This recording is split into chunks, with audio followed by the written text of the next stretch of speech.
This episode is brought to you by Tecto Gear, TEKTOGEAR.com, a Portland, Maine-based tactical knife company. The knives are created by the CNC process to provide the best precision, functionality, and beauty. The Tecto Gear knives won't cost a half month's rent either. Today, Tecto Gear is giving 15% off the entire purchase. Go to TEKTOGEAR.com. Use the discount code STRIPES. That's STRIPES. Go to tectogear.com and use discount code STRIPES and save 15% off your entire purchase.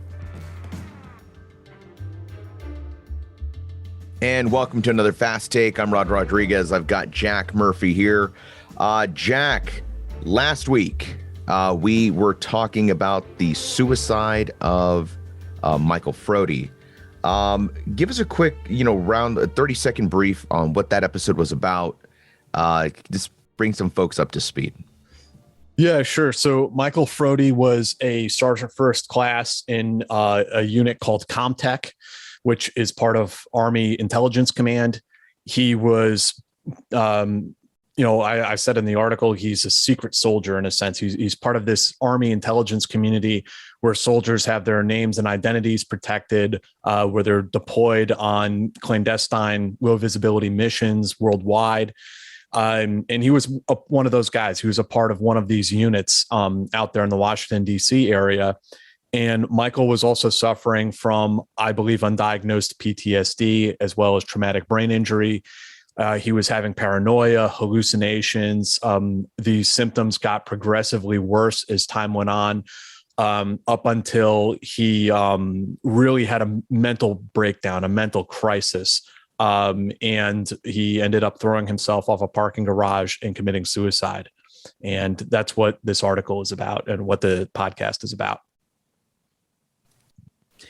So one of the things that, this one kind of hits home for me as a humantor. Michael Froede was also a humantor, but he was involved in the JSOC side. He was involved in more of the clandestine elements of human, which is something that's interesting. And I don't know how much our audience might know about the human world in general, but I will tell you that we as a community, as an intel community, as a human intelligence, counterintelligence community, working at that level is highly aspired to.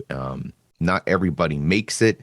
Not everybody tries out. We all know it's a certain type of lifestyle. The missions are very different from conventional. And the folks that do get to that level, that choose to do that type of work, we look up to those guys. Like, okay, you're doing some high level stuff with high level people. We have these expectations, I think, that they're taken care of, that if they need something, they're going to get it because, you're working for like, JSOC, and you're working for like these really spooky people and deep pockets and resources. So you don't expect to hear about suicides necessarily in the intelligence community. I think that's something that gets kind of neglected. We think about suicide with the warfighter. We think about the trigger pullers, the Delta guys, the Navy SEALs, the Special Forces guys. They're out there doing direct action, seeing action.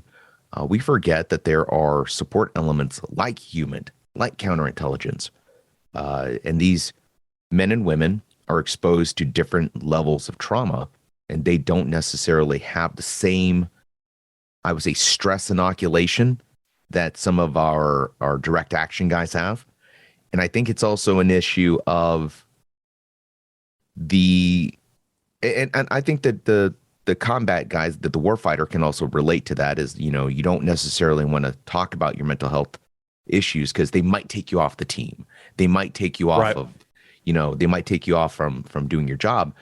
In our world, the road back is very hard. I can't speak for the warfighter. I don't know what it's like to be a Green Beret who's, taken off a team. But I will tell you, in the human world or in the intelligence world, if your decision making is called into question in any way, shape, or form, if you're removed from those from that level of collection, that level of activity, you don't come back. And if you do, it's a long way to come back. And then there's the issue of your security clearance. And it's funny because like since I've been in, since really about I'd say about 2008, 2010 is when the military started doing the whole, hey, really stop killing yourselves, guys. Like, please stop killing yourselves. If you go seek mental health, it's not gonna affect your clearance. But that message has always felt like a trick. Yeah. It's felt like a trap. We're going to say like, okay, you're right. I have mental health issues. And the Army's going to be like, oh, there goes your clearance. Get out of here. Kick rocks, fool. And you're just like, mixing the mashed potatoes in the chow hall. I know for a fact that some folks have met some challenges when they talked about mental health in the intelligence community. I know that for a fact. I don't know what happened to Michael Froede, but that definitely, that the attitude and the mindset that if I have an issue, I can't bring it up because I'll lose my job. Frody is a testament to what happens if you don't say something.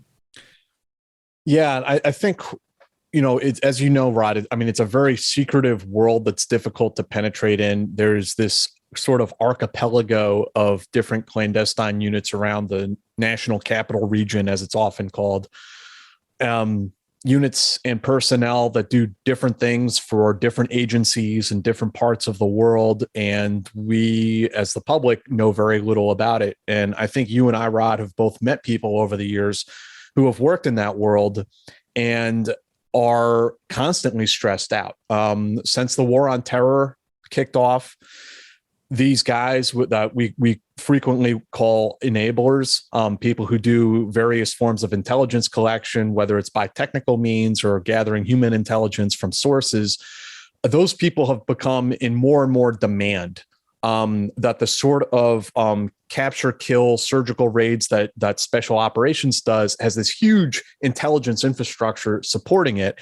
And so these guys, these people we're talking about in these little intelligence units, are frequently deployed.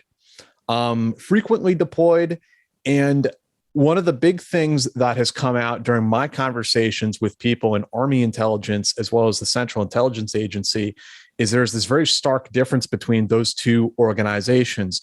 As you were telling me earlier, Rod, there's an issue with the lack of professionalization of Army intelligence. Whereas from my perspective, the CIA does have a system. There's a system in which these guys are trained. The Army has a system in which guys are trained. One of the big differences, though, is that the CIA places their agents, or I shouldn't say agents, their officers under a cover, an alias, a fake name, fake passport, or an alias passport that's official. They do their job for 10, 20 years, however long it is. And when they retire, their cover is lifted, right? In the CIA, not only is it okay, but it's mandatory that you tell your spouse what you do. It's mandatory.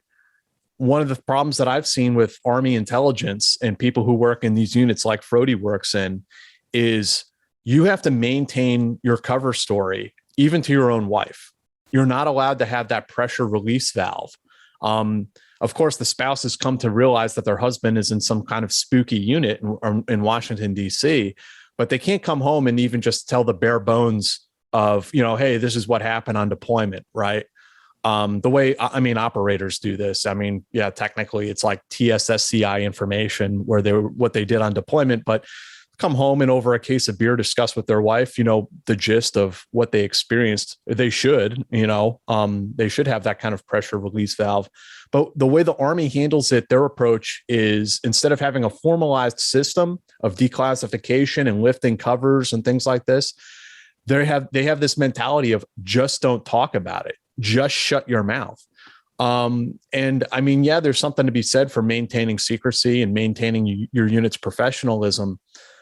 But this mentality also places an undue burden on the soldier. It places everything on his shoulders or her shoulders that they have to maintain all this secrecy on their own, without any help from the Army itself.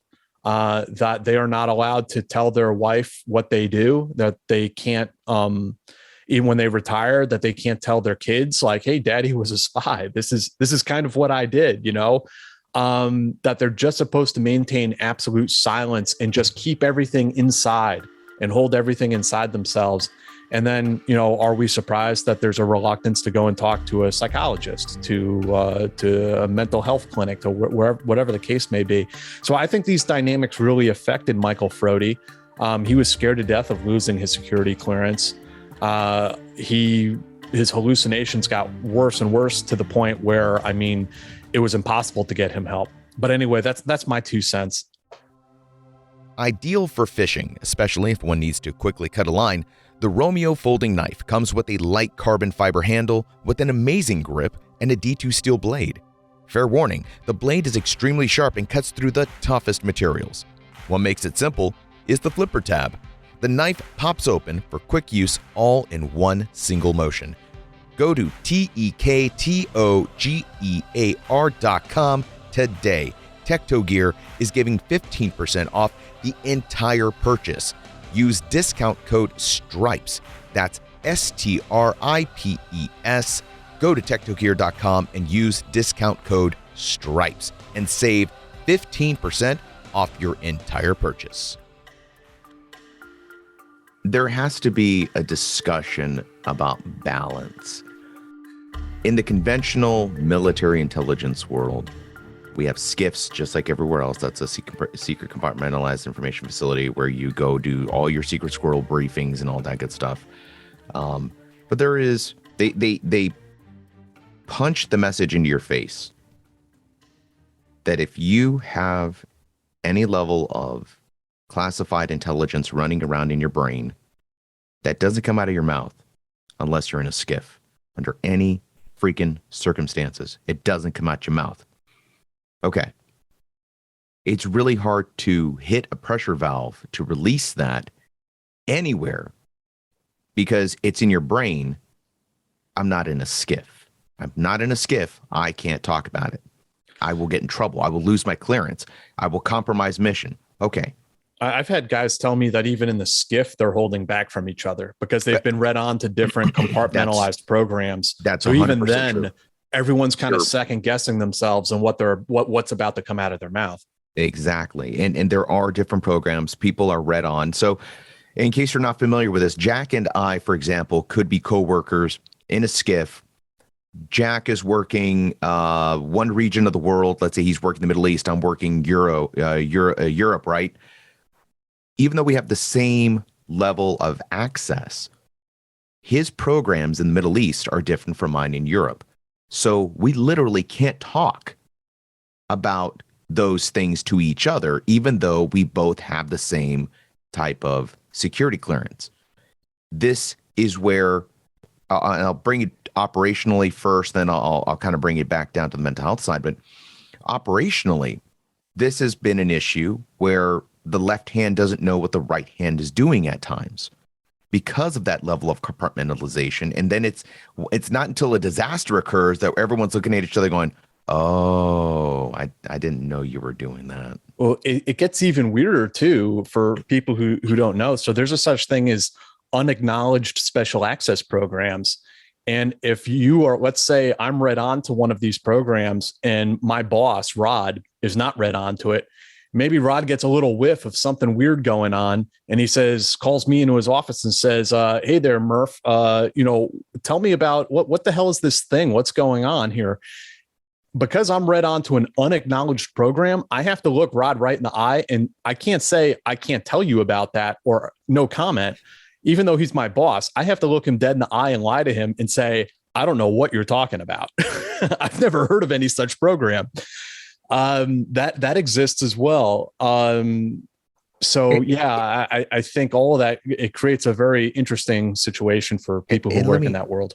And let me just say, concerning this conversation, nothing we're saying here is secret or classified. Go look it up. It's all on the internet. But this isn't normal. That's the thing I was wondering. Like, this isn't normal, okay, folks. It's not like you're gonna drive by, Fort Hood and be like, oh, they're doing all sorts of spooky shit. And like, no, no, no, no. Like, this is a very super, super, super small subset of. It's a subculture. Exactly. It doesn't happen everywhere. It just so happens that Michael Froede was involved in that world where such situations can occur. Now, I'm not going to, my goal here is not to make this about Rod, but I do want to share a personal story here. And I think it's relevant because as a humanter, I'm in Iraq. I'm doing, doing my job. And there is, you're stuck there. I was stuck on a 15-month tour. And for, most people went down there for 12 months. And then I had Air Force guys attached to me who were only there for like 3-month tours at a time, 3 to 4. So while I'm sitting there for 15 months with a very small break in between, I'm watching people rotate in and out of the chair next to me. And I'm just sitting there. And every day, 18 hours a day, 12 to 18 hours a day of just, doing this work that's very intensive. It's mentally exhausting. And no, I wasn't out there, about the wire, breaching doors.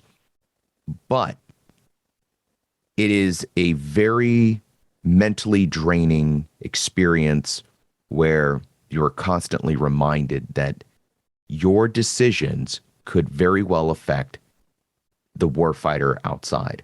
And I can't tell you how many times we've been briefed, and how many times I've briefed soldiers. If you're wrong, you won't pay for it. That special forces team breaching that door who's going to get ambushed, they're going to pay for it. So that's that type of like, holy smokes, like this is the responsibility weighing on my shoulders for 15 months. That's why analysts get PTSD. And like a lot of people don't understand, they're not being fired upon. Like, what's the problem? You sit in front of a computer all day, you geek. What's the problem here? But no, it's because they have that on their shoulders. And if something blows up, literally blows up somewhere in the world, their first thought is, that's my fault. That's my fault. And they're like, no, it's not your fault. You didn't set that bomb. I can tell you, God, how many years has it been? Like I was there 2007, 2000. So it's been about 12 years since I was deployed last in that level. And I still wonder to this day, like, did I do my job right? Did I ask the right questions? Could X, Y, and Z not have happened had I done, L, M, and O? So there's still, decade and some change later, I still have these questions in the back of my head. Like, did I do the best that I could? So you got a Michael Froede guy, even if he goes, and I can relate to this. When I went to go see a mental health therapist, I'm having all these mind issues. My brain keeps drifting to this really dark side of my thoughts. I'm second guessing myself. This is affecting me as a soldier and as a father, as a husband. I go sit down with a psychologist. He says, "What's on your mind, Rod?" How do I sanitize what I was going through and the stories that I heard? Because mind you, humanters can sometimes sit down with the very worst types of human beings in prisons and in locations and hear some heinous stuff. You can't implement, you can't put your own personal ethics and morals in here. You have to hear it and just go, yeah, buddy. Okay. Yeah. You're into that. Okay. You can't explain that to a psychologist. You can't really go full Monty with anybody because it's classified. And you're afraid that if it gets out, what if this guy compromises? What if he writes a paper? What if he writes an article about what you just said? Or what if this gets out in some way, shape, or form? I mean, to the point where I was like, hey, what are you writing? I would look at this like, oh, what are you writing down? Are we being recorded? Is there like what? That's the, and I can see where this is a slippery slope for somebody like maybe Michael Froede, who's working at that level. And it becomes like, we can look at it from the outside going, oh, that's paranoia. But to him in that moment, it made all the sense in the world.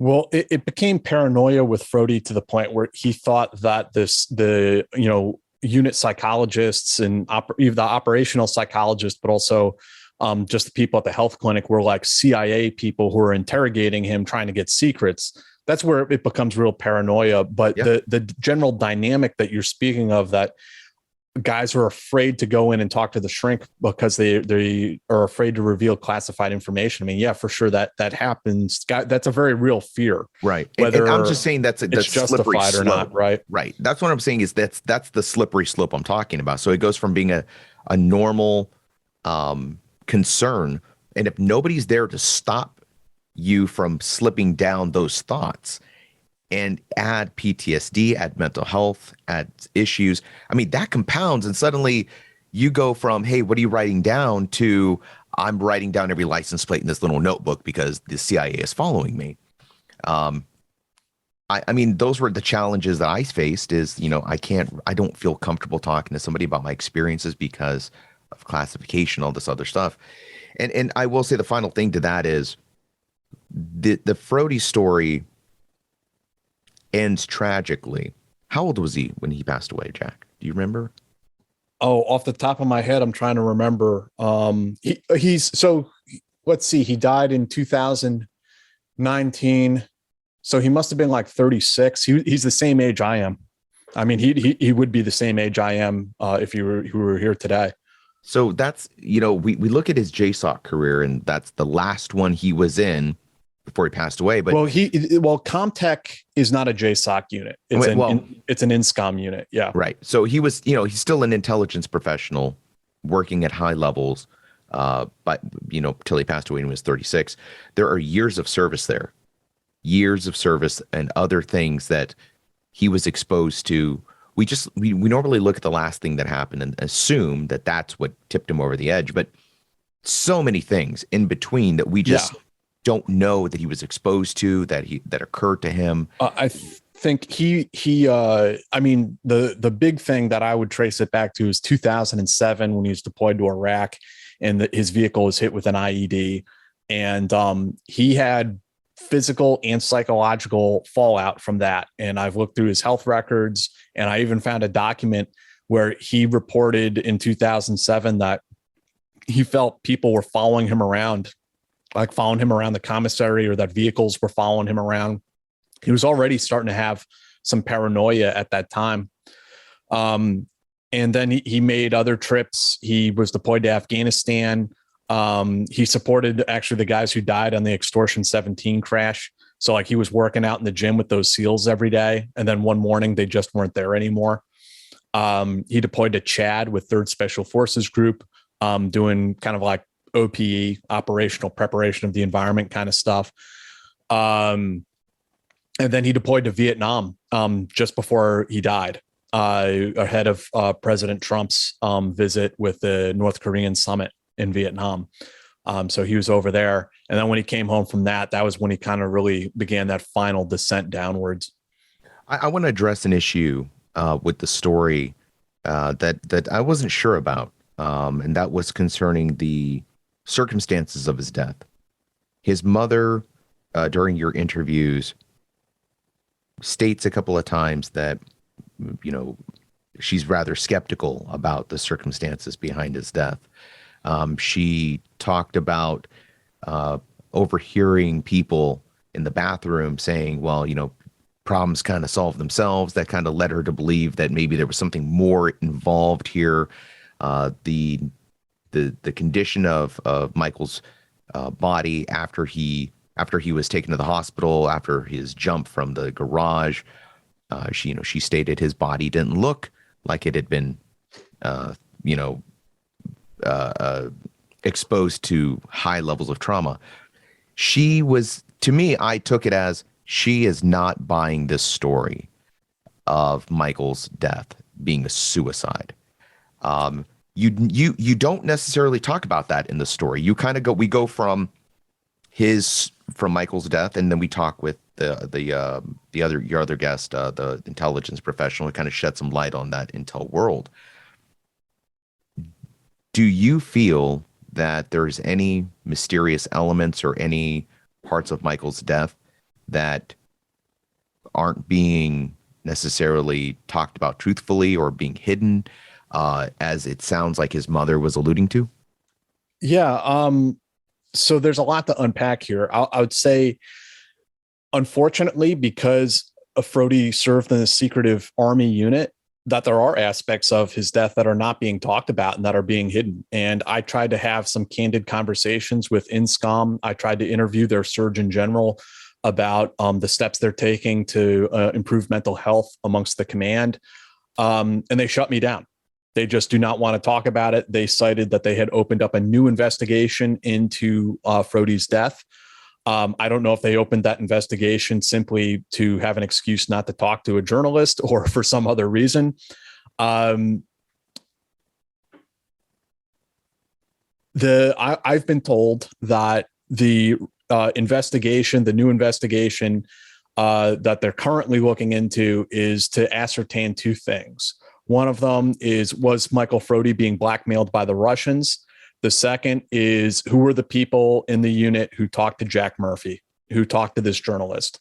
Those are the two things. That's their response to the article I wrote and the podcast about Michael Froede. Their response to it is not, what can we do to better serve the mental health care of our soldiers? It is there some sort of gonzo espionage element of this? And who the hell talked to Jack? Which does not exactly instill confidence in that command. There is more going on than just Frody, of course, as well. A month after Frody took his life, you had two JSOC members, members of Task Force Orange, or TFO, a secretive JSOC intelligence gathering unit. They took their own lives just after Frody did. Then you had the INSCOM Sergeant Major take his own life. The commander who oversaw the investigations into both Michael Froede and that command sergeant major's death retired, and then he took his own life. Within INSCOM units spread across the United States in the recent years, there have been a string of suicides and murders and all sorts of problems. So this is that flashing red light. This is like a call for help, like there is a problem. And I don't think descending into conspiracy theories is the answer. Now, all of that said, let's kind of return back to Michael Froede's death. I mean, I love Joanne, Michael's mother. I suppose I have a different perspective on it to some extent, but I also want to talk about it since we're going to bring it up to kind of unpack this issue a little bit. I think that when you have a family member who dies under somewhat mysterious circumstances and a lot of evidence is kept from you, or the unit is being facetious in various ways because of their secrecy, that lends itself to family members automatically questioning what the hell is going on here. And I wish I could say that's unwarranted or that it's irrational, but it's not. We have stories. I mean, everyone's familiar with Pat Tillman, right? Everyone is familiar with the Special Forces soldiers who died in that ambush in Niger. And these are cases where a story came out, that the Pentagon put out a story that turned out to be completely false, that the American public and the family members were being lied to. So we can't simply brush off any family member who questions the story that they're getting or wants to dig deeper. We can't really hold that against them because there is justification for digging deeper. And, you know, as a journalist, I believe in digging deeper also. And I believe the truth needs to come out. But I think Joanne, I mean, you'd have to ask her, of course, but I think she feels that there are unanswered questions. She feels that there may have been something going on up in that parking garage. She doesn't believe that Frody was necessarily alone up there. And what exacerbates that problem is that, as I understand it, the police department destroyed the security camera footage of Michael jumping. Why would that be done? I mean, that's like evidence in someone's death, especially when it comes to light that he was an army soldier attached to a secret unit. Why would you destroy that footage? And that just leaves all these hanging chads and these unanswered questions that could have been resolved by that footage, right? Based on all of the police reports and medical reports and service records and all the sources I've spoken to about this, I don't believe that there was any sort of nefarious influence in Frody's death. I don't think that he was being manipulated by Russians. There's no evidence of that at all. I don't think that he was pushed off the parking garage or enticed to, or I think he did that on his own volition. So no, I don't think there's any, mysterious third actor in this story. But I understand why people sometimes come to that conclusion or have that have to ask that question. Years ago, I worked on a story about a CIA covert operation in the South China Sea, where 4 members of Maritime Branch were on a covert mission, and they got caught in the middle of a hurricane and killed. And the ship they were on and their bodies were never recovered, unfortunately. And there are people who knew those guys who to this day have questions. Did the Chinese capture him? Family members had these questions. Were they attacked by pirates? These sorts of theories that there's no evidence to substantiate them. But when you have a void, a lack of evidence, people start seeing all sorts of different things in there. And, in that case, in the South China Sea, those guys died in a hurricane. The CIA had a GPS beacon that tracked their boat to the middle of the hurricane, and then it blinked out. And it's tragic. And it's a horrible thing that their remains were never even recovered. It had nothing to do with the Chinese. It had nothing to do with piracy. In this case, I think that, we can keep digging and digging on it, but I don't believe that we're going to find any sort of Russian malfeasance in this case or anything like that. My concern listening to this was at the very end when you mentioned the INSCOM's investigation into who's talking to Jack Murphy, who's talking to the outside. Boy, to your point, I get it. You probably shouldn't, but we're not talking about classified. Jack's not out here dropping. So this is how the new Joint Strike Fighter works. We're going to talk about propulsion systems and whatnot. Although I'll tell you, if I do break alien propulsion systems, I'm doing the show on it. Whether it's classified or not, that'd be really cool. Anyways. But let's be real. We're talking about the death of another person, and these are very important details. And trying to silence people by the fear of retribution is definitely not the way to go. So, my last point, folks: if you are a service member, veteran, or a family member, or just a fan of veterans and service members, a supporter, you're having mental health issues, please, for the love of God, seek help right away. It doesn't get better by ignoring it. It doesn't get better with time. It gets worse. There is no shame. Don't worry about look, man, I was worried about my clearance too. Who cares? It's a job. It's not who you are. It's a job. You'll be fine. I know for a fact, yes, people have gotten some nicks because of it, but that was several years ago. Lots of time has passed between now since, I saw some of this nonsense. It's worth it to go get help. So get it. If you know somebody, here's the other thing. If you know somebody who needs help, talk to them. Talk to them. Hey, man. Hey, Jack, you are not doing okay, my man. Let's go get help together. It's Rod, think about how fucked up this is, that there's a mechanism to report your teammates if you think they're an insider threat, but there's no mechanism to report them if you just think they need to sit down with a shrink and talk for a few hours. That's a good point. There should be something where, I can bring my guy in and be like, hey, before you're in an emergency room, having a situation, and I've been there. I've been in emergency rooms with friends of mine. Suicide attempt. Thank God it didn't happen. It didn't work. But, by then you came too close to the end, man. Yeah. Let's nip these things in the bud. Jack, what do you got on the back burners? These people are chomping at the bit. They want to know what's going on. You mean like future stories? Yeah. Man, I never know what's going to see publication or not. I'm working on a huge story for a major publication right now, and I don't know. I think it's going to see the light of day, but I don't want to be presumptuous. Other stories, man. I mean, there's a series of really big ones, and I just need to put the time and dedication into kind of like getting them to the finish line. And that's always the deal with being a journalist, I guess. Enough said, folks. Big things on the horizon. Big things, and I'm excited. We're coming to the close of this season of Military Matters, and it just seems like, even though we're coming to the end of the season, we're still picking up steam. So I'm excited, folks. I'm Rod Rodriguez. That's Jack Murphy. This was a fast take on the last episode concerning the death of Michael Froede. If you haven't listened to that episode, make sure you go back, check it out. It's well worth the listen.